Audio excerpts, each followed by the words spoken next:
Mr. Andrei Illarionov, I'm so happy to have the chance of greeting you again in Delphi Stream, because this very shaky situation in the world, and particularly the seeming dissolving of the Western coalition, this needs a experienced analyst, as you are, of course. Welcome to Delphi Stream, Andrei. Han, thank you very much for inviting me again. And I also need to say that you are not only one of the most knowledgeable persons, not only in Estonia, Europe, but in the world about the current state of both Russia and Ukraine, and the European and generally Western approach to all these area and all these problems. But you are genuinely interested in these topics, and you invested a lot of your time and a lot of your resources and resources of your colleagues together just to understand what is going on and to help Ukraine and to help Europe, not only Estonia, but the whole Europe. And by the way, to help Russia, real Russia, good Russia, democratic or Western part of Russia, I mean in just sociological and political sense of the word, as well. So that is why I really appreciate all your efforts that you have demonstrated in many interviews that you have done over the last several, not only months, but years, which became a really huge contribution to better understanding of the real problems of today. Andrei, in this northern corner of Europe, we don't take compliments so easily. I mean, Yes, I know that, because sometimes somebody must say something about that.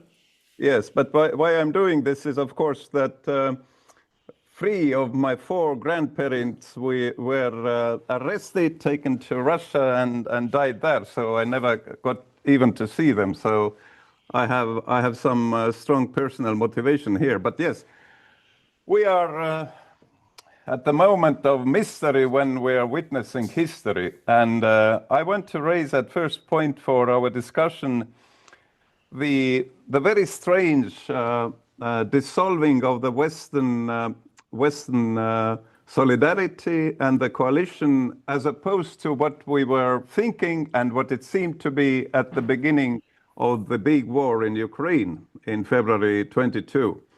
Namely, to my mind, maybe you agree or not, there were two well-prepared Western moves.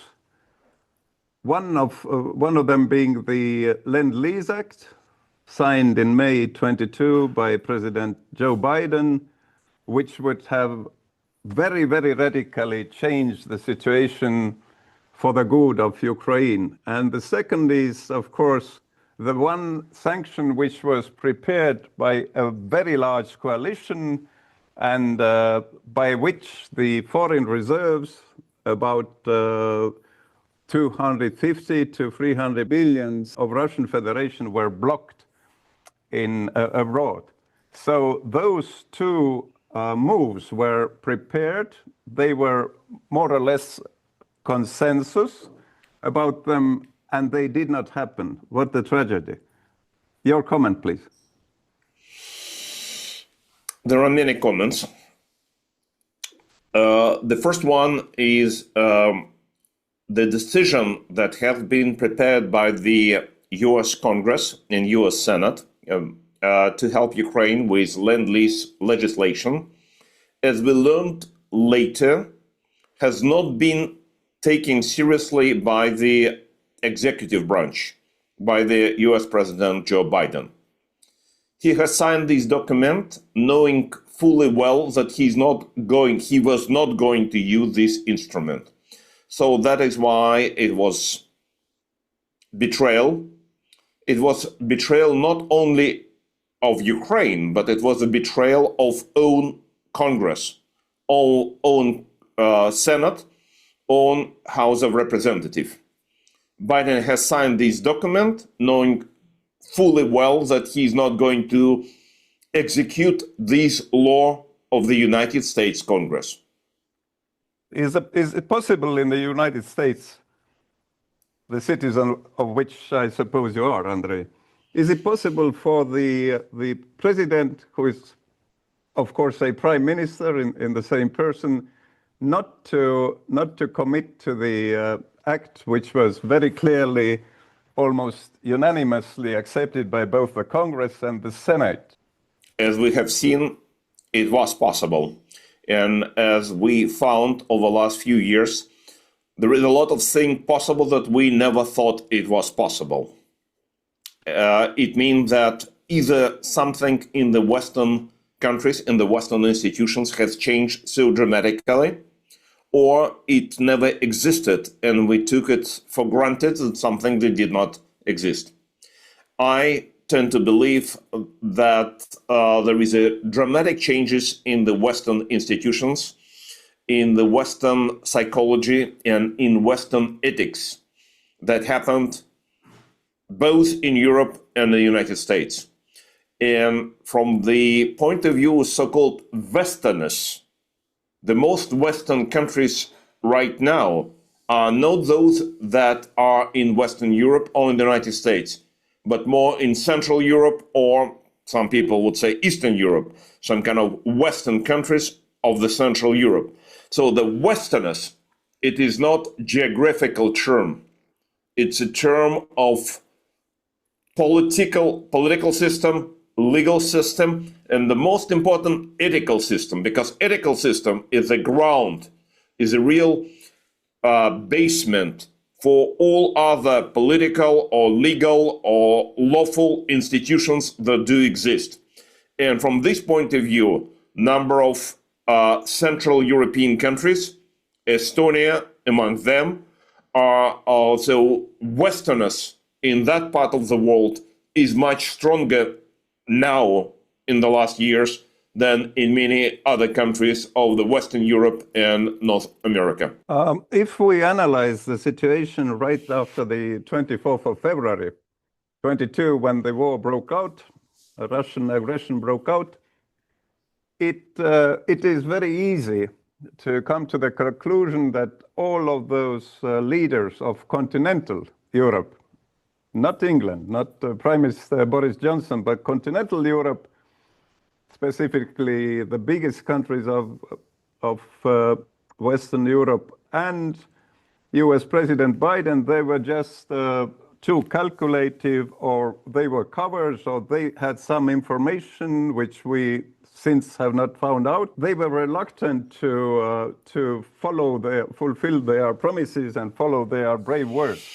Why was it? I mean, did Putin pass some message either just shortly before the war broke out, or later, that they very seemingly started to drag their feet?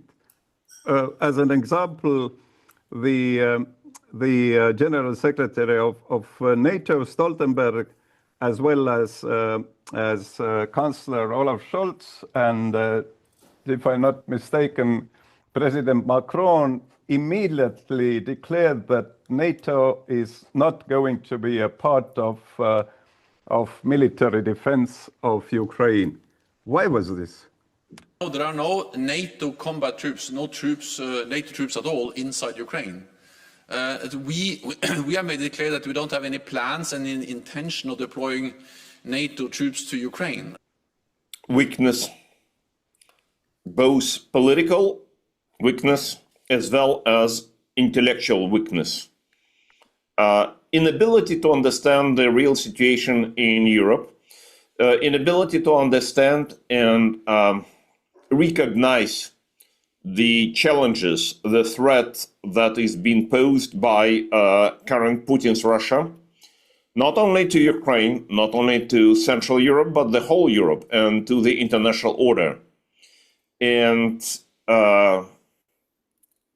the fear that the real answer, the real response to the challenges of Putin's aggression against the world would need to use much larger resources than they are ever able to think of. Resources of all kinds, from material, financial, budgetary, military, political, personal. Some of them, not all of them, but some of them maybe do understand they are not up to the job. And they are trying as some kind of short-term politicians, not as statesmen, trying to use this time in expectations that something will happen and somehow this problem will be resolved without their serious participation. Unfortunately, we do see all this attitude through all these 3.5 years of this large-scale war. And to some extent, this continues even with all promises and all loud statements that have been made early this year with the arrival of new US administration to the White House. Though there are a lot of statements, there are a lot of promises. So far, I have not seen much in terms of real actions, especially in terms of rearmament of Europe. We need to come back to this issue and just to say to each other and to our spectators, to our audience, this is not only Russian-Ukrainian war. This is a big European war. And to some extent, this is an already global war in which Europe, regardless whether they like or not, already participates. But many European leaders pretend and prefer not to recognize that they are being attacked. They are already participating in the war, even they are pretending that they're not. And it requires enormously more resources to react to this attack. And they prefer not to do it. Just to see how much has been changed in Russia from spring and summer year 2022, when Putin has realized that his initial plan of attack on Ukraine was a mistake, was not prepared as he expected. And he has put a Russian economy, a Russian military-industrial complex on a very different footing. And he has sacrificed not only more than 1 million people who became now military losses in this war, but he has changed the whole social life, all economic life, and now industrial production of military hardware in Russia is not only rising, but at the level that is several sizes higher than the total military hardware production of all NATO countries, meaning Europe and the United States and Canada taken together. And even those facts are known already for at least a year that has been discussed publicly. Nobody, neither in Europe nor even in the United States, do recognize those challenges. And more important, do not take decisions to respond to those challenges from Putin's Russia. Because this amount of hardware production, it is not only against Ukraine. It is against Europe. And finally, again, the United States. They prefer not to see reality. At the same time, we are observing that the block of the dictatorships, like Korea, Russia, Belarus, and China, they are doing very well. Their cooperation is good. They are outsupplying the West. They are supplying Russia with much more ammunition and armory than the West is, although the promises of the West, they sound sound everywhere and very, very characteristically very picturesque. Yes, so I haven't heard North Korean dictator Kim Il-sung saying something like this, but the ammunition and the infantry he's providing, and of course the hardware, they are impressive. Somebody has made the calculation that the overall sum has been close to $40 billion. Nobody knows what the other side of the deal is, what would be Putin offering North Korea. There was a talk about placing Oreshnik's missiles into North Korea and Belarus simultaneously. So what do you think?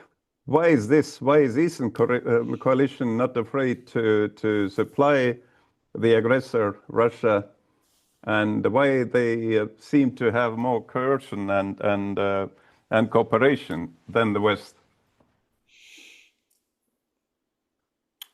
Because they do participate in the war against the West. That war has been discussed between the leaders of those countries, definitely between leaders of Russia, North Korea, Iran, and to some extent China. China does not participate fully yet in all these efforts. And there is a big question mark what would happen if Chinese leadership would decide to join those efforts, because that would be radical change in the world geopolitics. But even before that, just let's think about the basic number that has been provided recently. South Korean intelligence reported several months ago that North Korea has given Putin at least 12 million shells of 152 calibers and higher over only 2 years, which on average 6 million shells per year. United States for 3.5 years has provided as a aid to Ukraine of artillery shells of all calibers, not only 152, but all, including much smaller, 3.5 million, which means at least not more than 1 million shells per year. So even these numbers show that North Korea, that until recently not very many people took seriously, was able to provide aggressor with 6 more times more artillery shells than United States to the victim of aggression.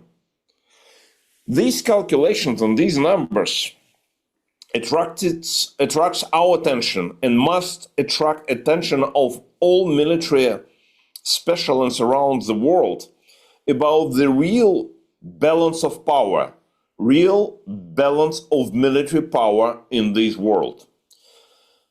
Until February 24th, 2022, there were many claims that Putin cannot attack Ukraine, Putin cannot attack Europe, Putin cannot attack West, because look, what is the ratio between NATO GDP and Russia's GDP? It may be 10 times more Western NATO GDP, maybe even more than 20 times. So that is why Putin has no chance to fight against the Western countries. Now, after 3.5 years of this large-scale war, we learned very hard and very unpleasant lessons. The military potential of Putin personally, of Russia, plus Putin's allies, definitely not less, but as we can see right now, larger than military potential and military resources that have been used in this war from the Western side. And this is probably the most underestimated and under-recognized very hard truths of this war. Until this fact is recognized, it is impossible to move forward. And if this situation would continue, so it is invitation of huge failure and very serious defeat, not of Ukraine, but of the whole West. The second moment, which I'm very, very bitterly looking back to, I would say even I'm looking back in anger, is the sanction prepared prior to the war, prior to the February 22 aggression. And this was the freezing, the blocking of Putin's foreign reserves. And it was a very wide coalition. It was being done in silence, so even nobody would fear the situation to be taking the blame. And it was a coalition not only of EU and United States and NATO countries like Canada, but Japan was joining in, Norway was joining in, South Korea was joining in, and maybe most importantly, Switzerland. I'm not in a position to issue my opinions like specialist opinions, although as a businessman I know something about foreign exchanges. But I know that the argument that euro, because European Union was part of the blocking coalition who is holding Russian foreign reserves now, Belgium is the biggest of them, of course. So any argument that euro as a currency could lose its reputation when those funds are being transferred to Ukraine without confiscating them, because no European Union country is in war with Russian Federation, the aggressor. But they could be substituted by some euro bonds. This is one of the theories. There are lots of ways to do it. As you know, as a former economic advisor of Vladimir Putin, early 2000s, advisor is, if I might say, the vegetarian Putin. So at first, I want to make my point that it was prepared before the war even broke out. And second, that they are just chickening out. I mean, it should have been transferred to Ukraine. Of course, the claim to this money for Russian Federation would have been have been maintained. You get the money after the compensation thing is being settled and the war comes to an end, and they could have, I mean, Kiev could have been purchasing any weapon, any ammunition in the world at low prices and quick production schedule. They didn't do it. Would you like to comment? He is, as you are very well aware, as well as many other people aware, the main problem is a potential legal problems with use of these frozen assets. And there was a big debate, partially open, partially behind closed doors, to what extent those resources, those assets can be used in any way. And certainly there are arguments about what to do in this particular situation. So now they found the way to use proceeds, some interests from those resources. But let me say something that would probably not straightly would be the answer to your question straightforwardly, but it would be probably even more important, at least from my point of view. What we're talking about in this particular case, $250 billion US, in the worst case, $300 billion US of Russian assets. Let's look at the numbers, how much Russia spends on this war. Official numbers, according to exchange rate, last year, not this year, $150 billion US. this year is going to be at least 180, maybe even 200 billion US dollars. But this is according to exchange rate. Prices in Russia is much lower than in the United States and in Europe, especially, for example, for the production of the same artillery shell of similar caliber. In Russia, it's maybe $800 each. In the United States, it's at least 6,000 or maybe even 8,000. So it will take into account all this disparity in prices. It's better to use numbers in purchasing power parity. So this 150 or 880 billion US dollars defense expenditure of Russia that was last year and this year means that by PPP, purchasing power parity, that is comparable to the European or American defense expenditures, that is, or American or European aid provided to Ukraine. It must be about 400 billion US dollars. Ukraine, this is a 400 billion US dollars. This is a military expenditure on the Russian side. What is military expenditure on Ukrainian plus partners side? Ukraine spends about 50 billion US dollars.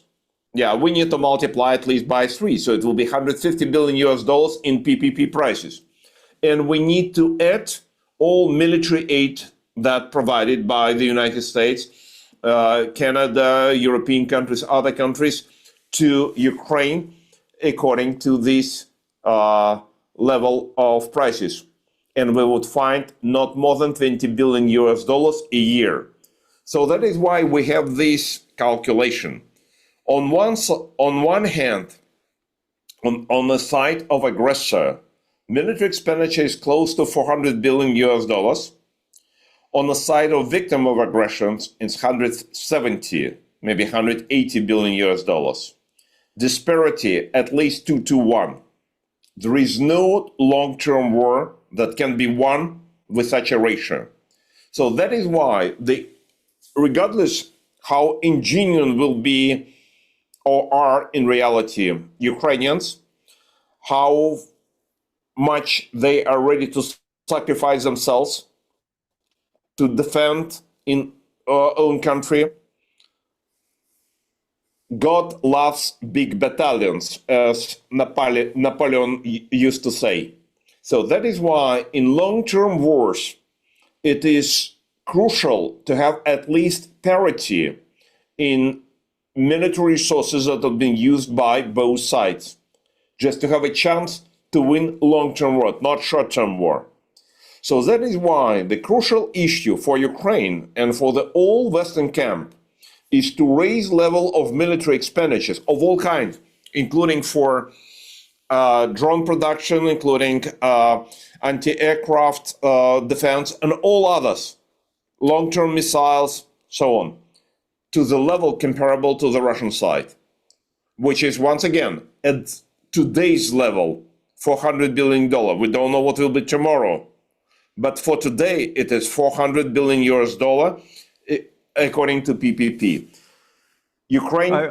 But Andrei, I would like to make a clarification here for our audience. What Mr. Illarionov means by PPP is purchase price parity. So the price is taking into account the price level of the particular country. So PPP makes the equation more exact.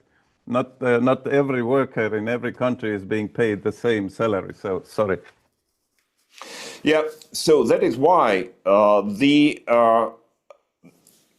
ability of Ukraine to raise military expenditures is limited, because Ukraine is not such a huge economy, not such a large economy like Russia, or like European Union, or like the United States. So that is why ability to raise military expenditure by Ukraine itself is limited.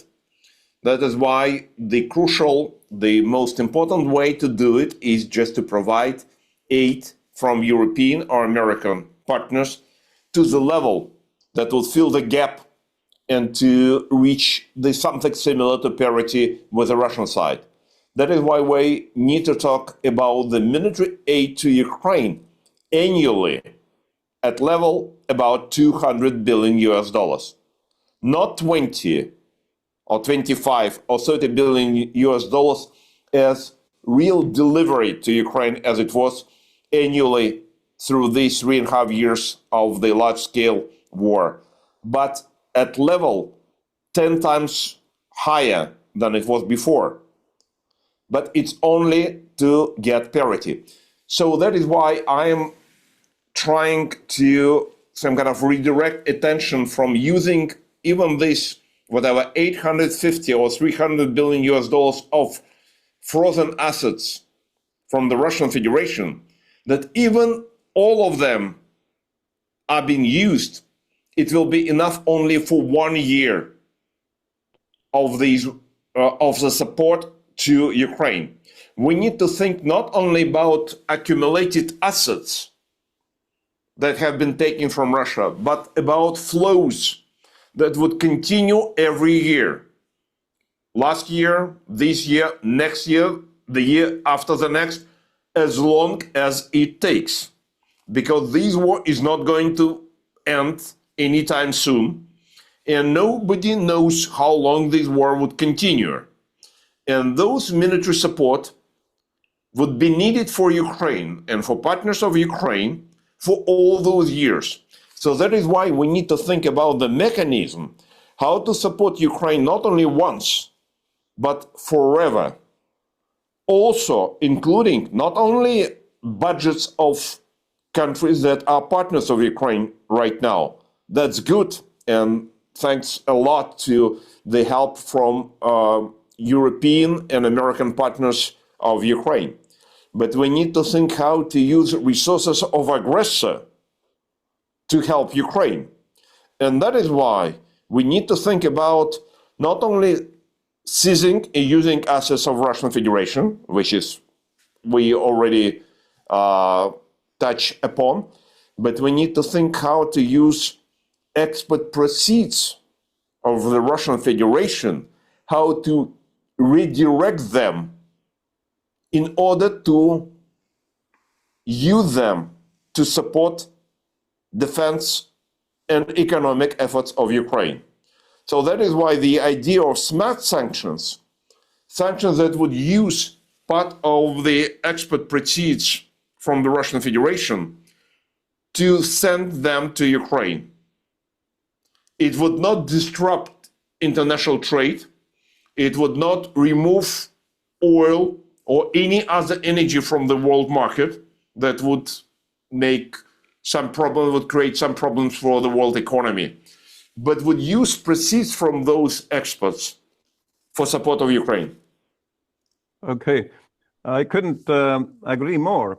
But it's fourth year to the big war in Europe, and in the beginning, well, lots of Ukrainians, they're brave soldiers, they're civil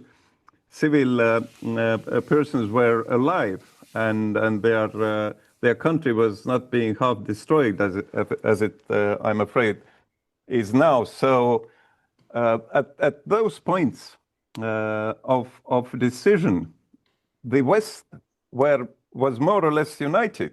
Even if they chickened out, they did it in a coordinated way, I would say, because why would NATO General Secretary use the same words as German Chancellor and French President, that we are definitely not going to be part of the war? Why say this thing, even if you have this in mind? This would have been projecting sustainability. I would like to ask you, do you remember by chance, Andrei, there was a big, not military crisis in Europe after the big economic collapse of the Lehman Brothers. There was a economical crisis, and everybody was afraid that we cannot pay our leasings, and the state budgets will be blown up. How much did the European Union, their central banks and their governments get help from international, but mainly European-owned central bank, how many euros? If you don't have this number by heart, you shouldn't. It was 4.3 trillions at once.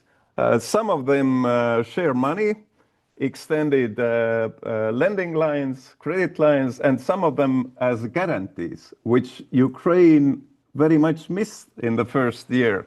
If there would have been guarantees, long tranche of lend-lease, plus the Russian reserves, they would have been in a super good situation as opposed to what they have now. So that's a real shame, really. But the West is the best which we have. I mean, I don't remember in Soviet times, we were born in the same year, 1961, where we're not, Andrei. We had we were studying English, of course, and that was a saying, East or West, home or best, but I'm modifying it, East or West, West is best, as an Estonian. So I would like now I would like to ask you to elaborate on what could have happened prior to the war, which caused the chickening out of the Western governments. And you have been pointing out that something happened during the very unusual diplomatic move when Bill Burns, the head of the Central Intelligence Agency of the United States, made a visit to Moscow. Not any senior diplomat, not the vice president, but Bill Burns, the director of the CIA. And before you let us hear your assumptions, what could have happened there, I have been elaborating on it and looking, I mean, for two quotes.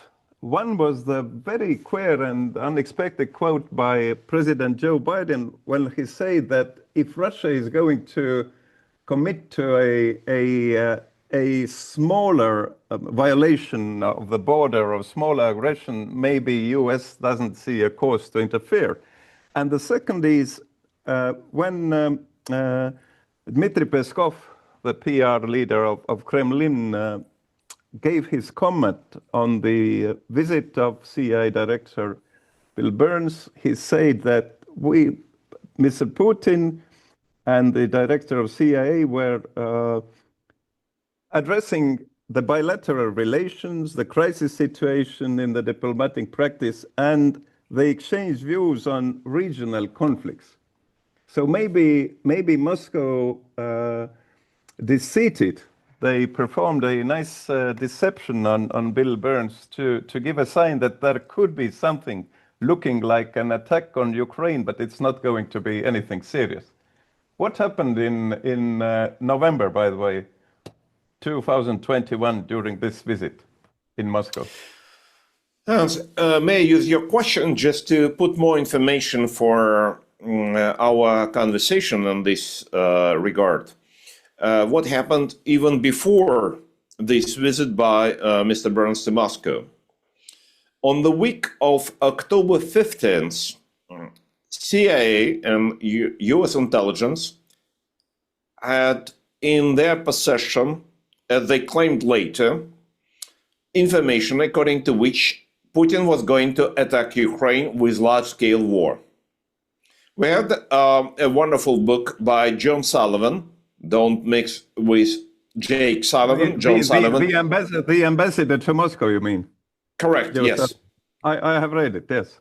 Yes, it's a great book, and I strongly recommend everyone who is interested in the war and the preparation to the war to look into this book. He explained that in this week of October 15th, he had been invited to the intelligence community establishment in the United States and had briefing according to which he received enormous information that, according to him, was an absolute proof that Putin is going to attack Ukraine with full-scale war. After which, approximately a week or maybe 10 days later, on October 27th, the White House had a closed meeting of the Security Council of the United States with participation of the president, vice president, director of CIA, head of Pentagon, head of State Department, everybody, at which the Security Council of the United States discussed exactly this particular issue. The preparations of Putin to attack Ukraine with full-scale, large-scale war. As a result of these conversations, according to Mr. Burns, who was an active participant of this meeting, President Biden has sent Mr. Burns to Moscow. And now the question, with what? Mr. Burns not once, but dozens of times described this visit. The only thing that he discussed many details, and Mr. Sullivan also, who was participating in that visit and describing this visit as well, many interesting and important details. What is missing? What was the purpose of this visit? Just let's think about the American government. They receive information that aggressor is going to attack independent country. And according to Burns, and according to some other sources, that was absolutely clear. There was no doubt that they're going to attack. What must be done by this country who got this information? First, certainly, to provide this all information to potential victim of aggression, to Ukraine. As we have learned later, as Mr. Zelensky and all people from the Ukrainian government said not once, they did not receive this information. And what has been published in newspapers, with so-called leaks, they just don't trust this information because it's not the way how this very sensitive information can be transferred to Ukraine. And Zelensky said not once that up to February 24th, they did not receive this information. Moreover, this information has not been received by European partners and allies of the United States. They did not share this information. They shared conclusions, but not the facts.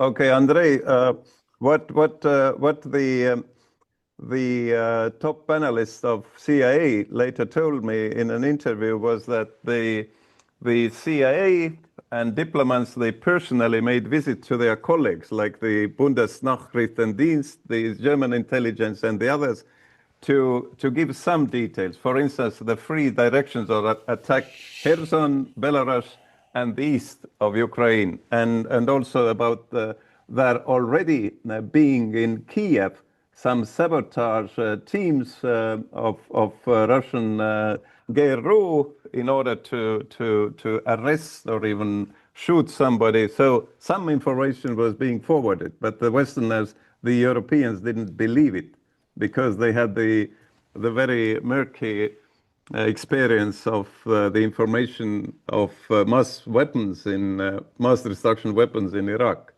There were some details, but not all. Yeah, that's true. And except it looks like most of Western intelligence services did not trust this information, and Ukrainians did not trust this information as well. And the question, why they did not trust? Because what rest done by the American administration, they did not do anything that would be confirmation that they have this information. Because if the United States, according to the President of the United States, Joe Biden, or Director of CIA Burns, knew about those preparations, they would do something to prevent this aggression, to deter Putin from this aggression. What has been done by US administration was exactly opposite. They withdrew all American assets from Ukraine. They asked all American citizens to leave Ukraine. They withdrew US Navy from the Black Sea. they stopped to share some military information with Ukrainians. Really? Moreover, you just mentioned about that if there will be minor incursion, it will be not incursion. So what has been done by the US administration was exactly demonstrating that they themselves either do not trust this intelligence information, or they're trying to lure Putin into Ukraine. So that is why this mistrust of Ukrainians and Europeans are understandable, because the real behavior of US administration was quite different from what must be expected in such a situation. Moreover, if the US administration has received this information, so what should be expected from them? They would put more military support to Ukraine in terms of delivery of military aid. And Mr. Zelensky was asking for this military aid, and it has not been provided.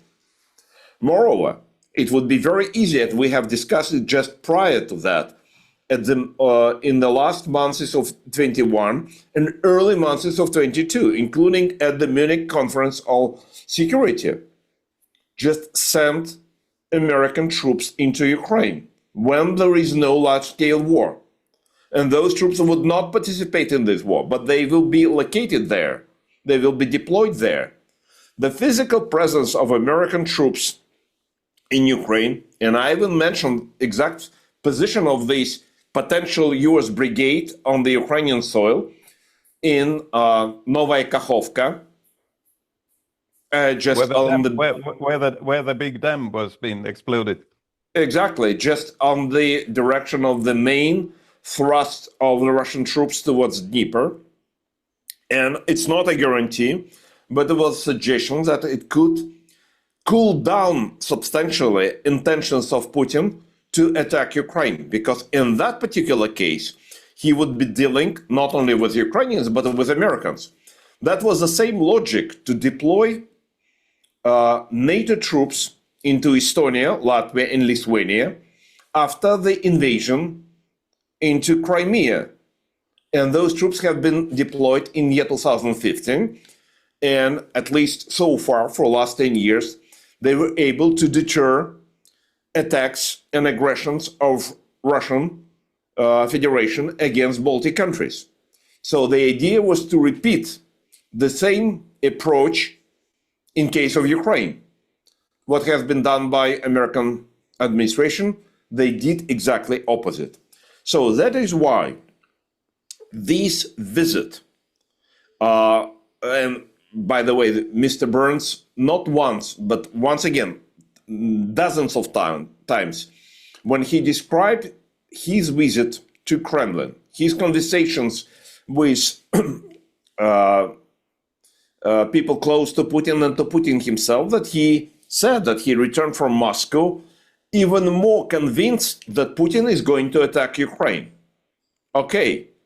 And he said that he immediately brought this information to President of the United States and to all American leadership. So it means if Burns returned from Moscow even more convinced that Putin is going to attack Ukraine, the immediate question would come, what American administration and what Mr. Burns personally have done to deter this aggression, to prevent this war from unfolding. And we found that what has been done by US administration was exactly to invite Putin troops into Ukraine, not to defend Ukraine. That's a very detailed and hefty accusation, I would say, and most probably truthful. Just to add one detail, in his book, the American ambassador to Moscow, who was accompanying Mr. Burns during his visit, also probably participating in the telephone call with Vladimir Putin, because reportedly President Putin was not in Moscow at this point of time, which is a strange thing to do if the CIA director is visiting your country, but also a sign. What the ambassador writes in his memoirs is that they were sitting down and looking at the draft of this outright stupid ultimatum to NATO countries that they should draw their presence off from the Baltic states and the Poland, Eastern Europe, just to the pre-1997 frontiers. And this is what they discussed.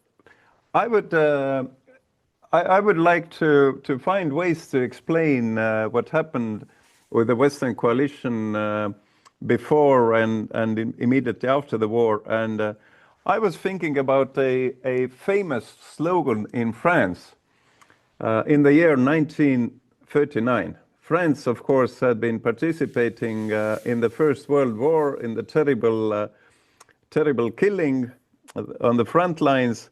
And the quotation went like that: "Pourquoi mourir pour dancing?" Why die for dancing, for the city of dancing, or Gdansk, as the Polish put it right now. What happens to Europe? I would like to bring another example of the 9th to 10th September attacks this year to Polish territory by the way, 21 drones, as Polish Foreign Minister Sikorski told Delphi recently in Kiev. The 21 drones, they brought such a psychical reaction to our countries here near the Baltic Sea that we were expecting something happens, like a declaration is being issued that now Poland and Romania will cover Ukraine territory from the western side of Ukraine in order not to let those incidents occur again. And then I noticed, probably you did the same, that the NATO General Secretary Mark Rutte, alongside with the Polish NATO General, didn't answer a very direct question. Did the United States European-based forces help to deter the aggression? Did they provide information or help in order to follow and shoot down the drones, or be prepared what could be coming after the drone wave? Could be Iskander or other type of missiles. And Rutte said nothing. He just ignored the question. And one more thing which came to my mind at this point. There were two prime ministers who sabotaged the almost unanimous plan of European Union to issue euro bonds for increasing of defense spending last year, in the year 2024. Those countries were not Hungary, no Slovakia. Those countries were Germany under Olaf Scholz and Holland after Mark Rutte, which shamefully told that the balance of state budget is a much more important thing than gaining a real serious sum of bond money for defense. So the Europeans, we here, as you're at another continent right now, how do you explain this inability to form a serious, trustworthy reaction? First, I would come back to this visit of Mr. Burns to Moscow. When he was in Kremlin speaking over phone to Putin, he was alone, meaning there was nobody from the American state or American delegation, American embassy, who would accompany him into Kremlin. Ambassador Sullivan has put it very elegantly in his book, explaining that Russian side said that he is unwelcome to Kremlin during Mr. Burns' conversation with Mr. Putin. So Mr. Burns went there without any interpreter, without any assistant, without any person who would written down the note taker. So that is why essentially there is no official record, there is no transcript on the American side what has been discussed. It comes back to the question that I put earlier on, saying that what was the task put either by Mr. Biden personally or by somebody else or by Burns. Andrei, would you like to be more outspoken? Where are you heading, Andrei? Why won't you? I'm saying that we don't know what was the purpose of Mr. Burns to Moscow, and we don't know what was the subject of discussion between Mr. Burns and Putin. After which, according to the data collected by the Ukrainian military intelligence, only after that it has been recorded accumulation of Russian military forces against Ukraine, not before. If you look into the article written and published by the head of GUR in November, late November 21, in Military Times, US military newspaper, you would by easily... Mr. Budanov, I mean. Mr. Budanov. If I'm not mistaken, the article has been published on November 22nd, 2021. You would see clearly that in October 21, there was a substantial decline of Russian forces deployed along Russian-Ukrainian line of contact. Why was it? The Russian military exercise with Belarus was in September. In October, it was a substantial decline of Russian forces deployed along the Russian-Ukrainian both border and line of contact in Donbass. And the increase of Russian troops deployed against Ukraine started only after Burns' visit to Moscow, purpose of which is unknown. The content of his conversation with Putin is unknown. This is the facts. I abstain from interpretation. I'm just putting these facts for thinking what did really happen. And there is no, so far, and I was following these events, nobody was able to explain what kind of information, intelligence information, suddenly became known to US government, to CIA, in the mid of October, that they made this conclusion that Putin is going to attack Ukraine. Mr. Sullivan, the Ambassador Sullivan, has explained in his book that until this meeting in the intelligence community, he has not seen any single case, not single fact, confirming that Putin is going to attack Ukraine with full-scale invasion. And everybody who is dealing with military intelligence knows that any intelligence, including military intelligence, is not such that all of a sudden you have all picture. No, this is a collection of information, piece by piece, detail by detail, sometimes confirming, sometimes contradicting, sometimes unclear. And this is a process of accumulation of information that needs to be checked and tested. And it is not possible to just, even based on the fact that there is some movement of troops, all of a sudden to make a conclusion, okay, Putin is going to attack Ukraine. It is impossible to do it like this. So that is why there's still mystery about what has happened in October and November 21. And why all of a sudden, without any clear confirmation of this preparation, Mrs. Victoria Nuland has visited Moscow from 10th or 11th of October for 3 days. And she had... don't you think it was November? No, October. Okay. She traveled to Moscow 3 weeks before Mr. Burns, and she had a number of conversations with Russian leadership. And Mrs. Nuland did not detect any preparations for anything.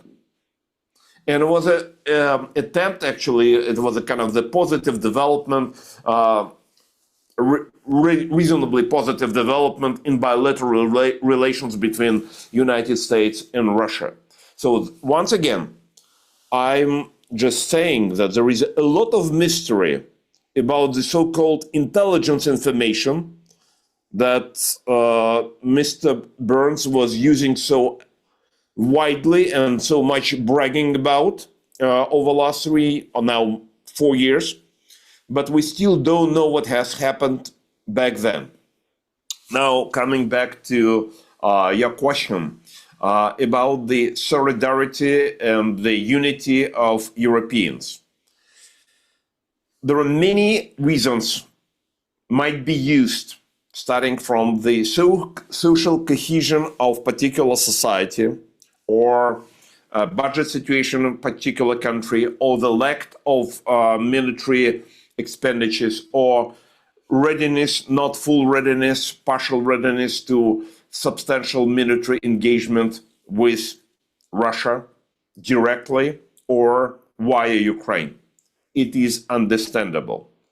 But now it is almost 4 years of large-scale war. Large-scale war waged against not only Ukraine, but against Europe. And it is 11 years of conventional war that has been launched in year 2014 with occupation and annexation of Crimea, with occupation of substantial portion of Ukraine in southeast in Donbass. Nobody could argue that Putin would stop back then. It was absolutely clear after aggression against Georgia, after aggression and after operations in Syria, after all endless statements of Putin, after Crimea and Donbass, it was absolutely clear there will be next step. And that step was generally anticipated, not in particular time, in particular place, but generally anticipated.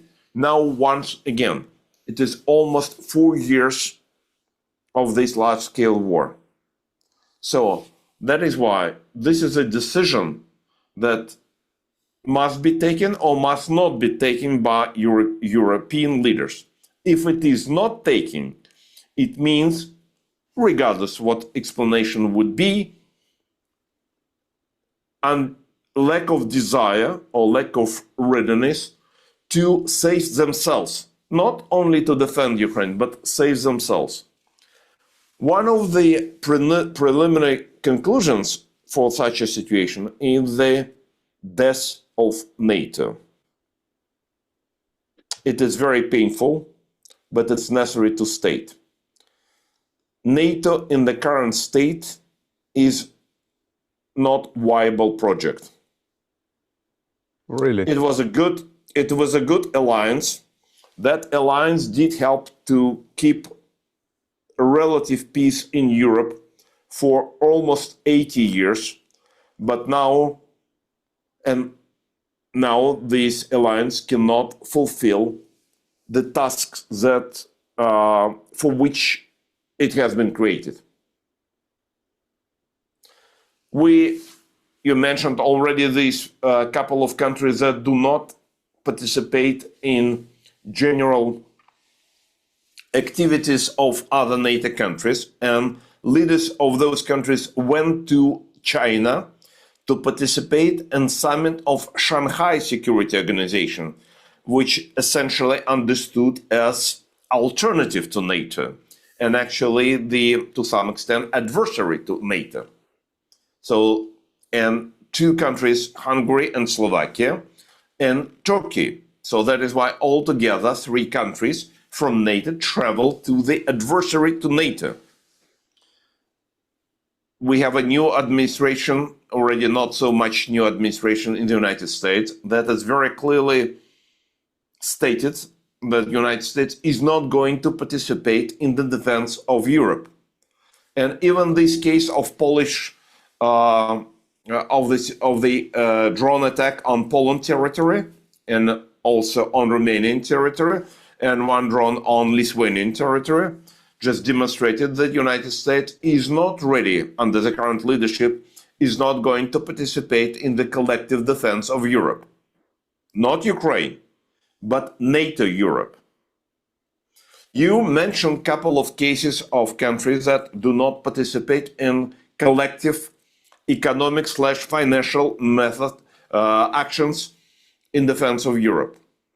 So it is time to create and actually to grow up the real defense alliance of those European countries that are ready to defend themselves collectively, and maybe not only NATO countries.